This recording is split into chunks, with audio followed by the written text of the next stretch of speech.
ಕೇಂದ್ರ ಮತ್ತು ಮ್ಯೂಸಿಯಂ ಮಾಡುವಂಥ ಕೆಲಸಗಳನ್ನೆಲ್ಲ ಚಾಲನೆ ಮಾಡಿದ್ದು. ಈಗ ಥೀಮ್ ಪಾರ್ಕನ್ನು ಅಲ್ಲಿ ನಾಡಪ್ರಭು ಕೆಂಪೇಗೌಡರ ಪ್ರತಿಮೆಗೆ ಅಲ್ಲೇ ಒಂದು ಆಕರ್ಷಣೆ ಸ್ಥಳ ಆಗಿದೆ. ಅದು ನೋಡಿ, ನಾಡಪ್ರಭು ಕೆಂಪೇಗೌಡರ ಪ್ರತಿಮೆ ನಿರ್ಮಾಣ ಆಗಿರೋ ಅಂತಾರಾಷ್ಟ್ರೀಯ ವಿಮಾನ ನಿಲ್ದಾಣದಲ್ಲಿ ನಿರ್ಮಾಣ ಆಗಿರುವಂಥ ಸ್ಥಳದಲ್ಲಿ ಇಡೀ ನಾಡಿನ ಪ್ರತಿಯೊಂದು ಗ್ರಾಮದ ವೃತ್ತಕ್ಕೆ ಮಣ್ಣನ್ನು ಎಲ್ಲ ಕಡೆಯಿಂದ ಶೇಖರಣೆ ಮಾಡಿ ಅಲ್ಲಿ ಹೊತ್ತಿರುವಂಥದ್ದು.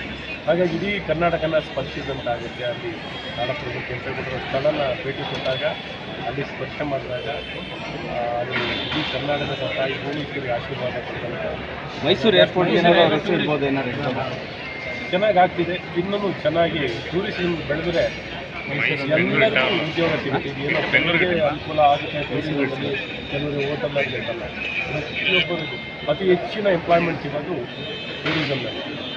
ಹಾಗಾಗಿ ದಿಕ್ಕಲ್ಲಿ ಬೆಂಗಳೂರು ಮೈಸೂರಿನಲ್ಲಿ ವ್ಯವಸ್ಥೆಗಳಿದೆ, ಬೈಪಾಸ್ ಇದೆ.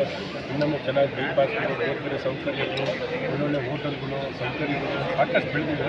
ಇನ್ನೂ ಎಲ್ಲಿ ಟೂರಿಸ್ಟ್ ಸ್ಪಾಟ್ಗಳಿದೆಯೋ ಆ ಟೂರಿಸ್ಟ್ ಸ್ಪಾಟ್ಗಳು ಇನ್ನೂ ಉತ್ತಮ ಆಗ್ತದೆ. ಟೂರಿಸ್ಟ್ ಸ್ಪಾಟ್ಗಳನ್ನು ಗುಣಮಟ್ಟ ಹೆಚ್ಚಿಸಲಿಕ್ಕೆಲ್ಲ ಪ್ರಯತ್ನ ಮಾಡುವಂಥದ್ದಾಗಲಿ. ನಾವು ಸಹ ಜವಾಬ್ದಾರಿ ಇವತ್ತು ಮೈಸೂರಿನ ಇನ್ನೂ ಕೈಗಾರಿಕೆಗಾಗಲಿ, ತಂತ್ರಜ್ಞಾನಕ್ಕಾಗಲಿ, ಎಲೆಕ್ಟ್ರಾನಿಕ್ಸ್ಗಾಗಲಿ, ಉದ್ಯಮಶೀಲತೆಗಾಗಲಿ ಮತ್ತು ಶಿಕ್ಷಣಕ್ಕೆ, ಸಾಂಸ್ಕೃತಿಕವಾಗಿ, ಯೋಗ, ಇವೆಲ್ಲ ವಿಚಾರಗಳನ್ನು ಪರಿಪೂರ್ಣವಾದಂಥ ಅಭಿವೃದ್ಧಿನ ಕಾಣಲಿಕ್ಕೆ ನಾವು ಭಾರತೀಯ ಜನತಾ ಪಾರ್ಟಿಯಿಂದ ಒಂದು ಪ್ರಾಮಾಣಿಕವಾಗಿ ಪ್ರಯತ್ನವನ್ನು ಮಾಡೋದು.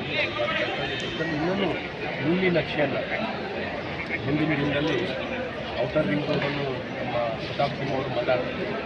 ಪಾಪ ಅವರು ಕಲ್ಪನೆ ನಮ್ಮ ವಿಶ್ವಜಿತ್ ಆಳ್ವ ಅವರು ಔಟರ್ ರಿಂಗ್ ರೋಡ್ ಏನೋ ಮಾಡಿ ಅದರಲ್ಲಿ ಒಂದೊಂದು ಪ್ರತ್ಯೇಕವಾಗಿ ಒಂದೊಂದು ಕೇಂದ್ರಕ್ಕೆ ಒಂದು ಅಭಿವೃದ್ಧಿ ಮಾಡುವಂಥದ್ದು ಖಂಡಿತ ಮುಂದಿನ ದಿನದಲ್ಲಿ ಬಂದು ನಮ್ಮ ರಾಷ್ಟ್ರೀಯ ಅನ್ನೋದಕ್ಕಿಂತಲೂ ನಾವು ಮೈಸೂರನ್ನು ಹೇಗೆ ಅಭಿವೃದ್ಧಿ ಮಾಡ್ಬೋದು ಮತ್ತು ಒಂದು ನೀಲಿ ನಕ್ಷೆಯನ್ನು ಸಾರ್ವಜನಿಕರ ಜೊತೆಯಲ್ಲಿ ಸಮಾಲೋಚನೆ, ಚರ್ಚೆ, ಮಾಹಿತಿ, ಸಲಹೆಗಳನ್ನು ಪಡೆದು ನಮ್ಮ ಕೆಲಸದ ಮುಂದಿನ ಮೈಸೂರು ಹೇಗೆ ಬೆಳೀಬೇಕು, ಏನೆಲ್ಲ ಆಗಬೇಕು ಇದನ್ನೆಲ್ಲ ಕಲ್ಪನೆ ಇಟ್ಕೊಂಡು ಮಾಡುವಂಥ ಕೆಲಸಗಳನ್ನ ನಿಮ್ಮ ಜೊತೆ ಮಾತಾಡಿ ಮಾಡ್ತಿದ್ದೀವಿ.